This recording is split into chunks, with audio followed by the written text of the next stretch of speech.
대통령이 황교안 대표를 만난 국회에서의 정당 대표들과의 만남에서 뭐라고 했습니까? 마스크 대란 오늘 내일 모레까지는 다 잘 될 거라고 했습니다. 그런데 어떻게 됐습니까? 모레가 바로 어제였습니다.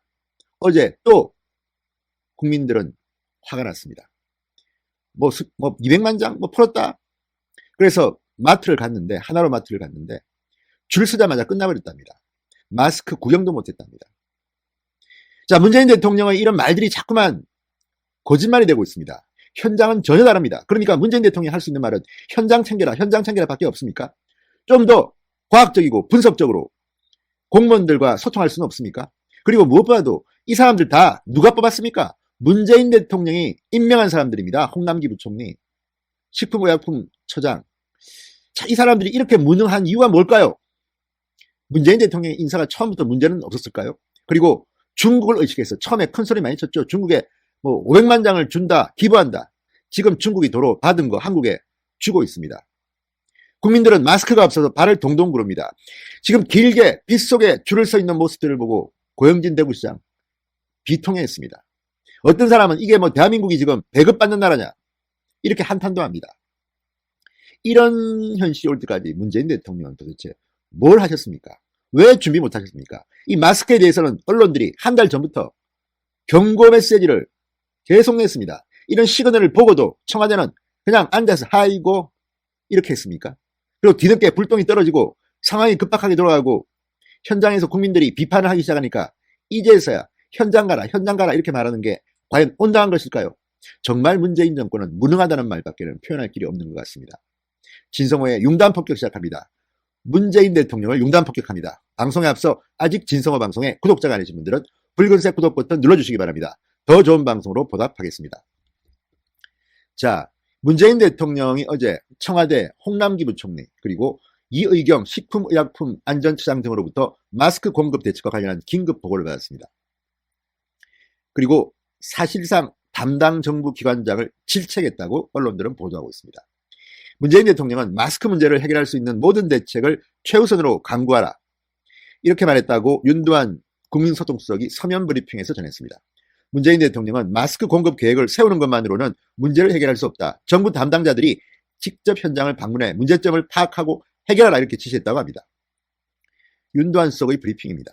그런데 지금 현장 방문해라는 말을 지금 제가 여러 번 듣습니다. 문재인 대통령으로부터. 그런데도 왜 나아지지 않는 겁니까?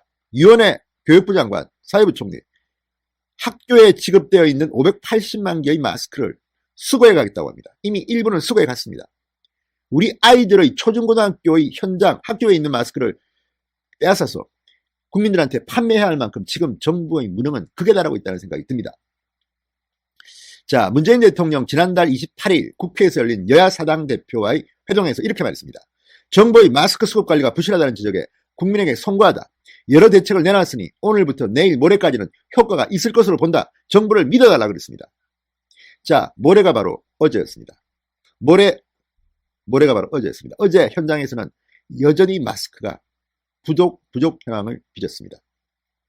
식약처는 약국과 농협, 하나로마트 등 공적 판매처를 통해 전날 448만 개 그리고 어제는 203만 7천 개의 마스크를 공급했다고 합니다. 그러나 전국에서 마스크 과학의 전쟁은 계속됐습니다. 자, 우체국이 문을 열지 않는 휴일이기 때문에 농협 하나로마트 앞에는 마스크를 구하려는 인파의 줄이 수십 미터씩 늘었었습니다. 자, 언론 중에서도 비교적 친여 성향, 본인들은 인정 안 하겠지만 그런 평가를 듣기도 하는 JTBC 보도를 보면요. 오늘 마스크 판매를 하는 서울의 하나로마트 매장을 찾았답니다. JTBC 기자. 그런데 오후 2시부터 판매를 시작한다고 합니다. 매장 앞에는 긴 줄이 늘어서 있습니다. 이어지고 또 이어지고 줄은 끝이 보이지 않습니다.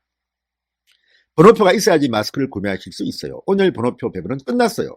아침 일찍부터 사람들이 몰리다 보니까 오후 2시부터 판매하는데 일찌감치 번호표를 나눠줘서 판매 시작도 하기 전인 끝번호 1400번까지 모두 나갔다고 합니다. 그러니까 오후 2시에 온 사람들은 못 사는 거죠. 자, 미리 번호표 나눠준다는 예의가 없어서 만약 2시에 왔다면 못 살 뻔했다. 한 장에 1,000원, 간신히 5장씩 손에 들고 간 시민들은 아쉬워합니다. 자, 정부가 오늘 전국에 공급한 마스크는 어제 공급한 마스크는 203만 7천 개, 절반이 넘는 112만 개가 서울과 경기 농협 하나로마트에 갔습니다. 일부는 포장이 뜯어진 채도 왔다고 합니다. 자, 몇 개 왔어요? 물어보니까 7,820개. 이거 또 다 불량이네? 처리가 안 됐네요. 급하게 작업을 하니까. 그러니까 불량품도 많이 온 겁니다. 지금 급해서 막 만들고 있나 봅니다. 약국 앞에도 줄이 섰습니다. 공급받은 150장 10분 만에 동일났다고 합니다. 자, 지금 이게 대한민국 현장의 마스크 대란입니다. 문재인 대통령. 계속 현장 가라, 현장 가라. 문재인 대통령 한번 가보십시오. 왜 이렇게 무능합니까? 물론 이제 오늘부터 좀 나가는 지겠죠. 그렇지만 못 믿겠습니다. 지금까지 해왔던 이 많은 말들이 다 거짓말이 되고 있는데 어떻게 우리가 믿습니까? 자, 문재인 대통령이 이렇게 현장 가라고 챙기는 거를 제가 나무랄 수는 없습니다. 대통령으로서는 열심히 한다고 봅니다. 그렇지만 결과로 이야기해야 되는 거 아닙니까? 대통령은 결과로. 현장은 턱없이 마스크가 부족하고 대통령이 화만 낸다고 될 일이 아닙니다. 뭔가 지금 문재인 정부의 시스템에 구멍이 뻥뻥 뚫려 있는 겁니다. 대한민국의 마스크 생산량이 어마어마하다고 합니다. 이거 다 어디로 갔습니까? 어쩌다가 지금 대한민국이 이 모양이 됐습니까? 언제는 중국에 주고 정말 정부뿐만 아닙니다. 다른 지자체들도 중국에 주고 난리가 났는데 오히려 거기서 지금은 한국에 보내준답니다. 이런 현실이 될 때까지 도대체 정부 당국자들은, 아니 대통령이 말 안 하면 정부 당국자들은 일 안 합니까? 이런 사람들을 앉혀놨으니까 이 모양 이 꼴 아닙니까? 어쨌든 이번 마스크 대란은 문재인 정권이 얼마나 형편없는지를 국민들 앞에 창피당한 그런 계기가 된 것 같습니다. 진성호의 융단 폭격이었습니다. 여러분 감사합니다.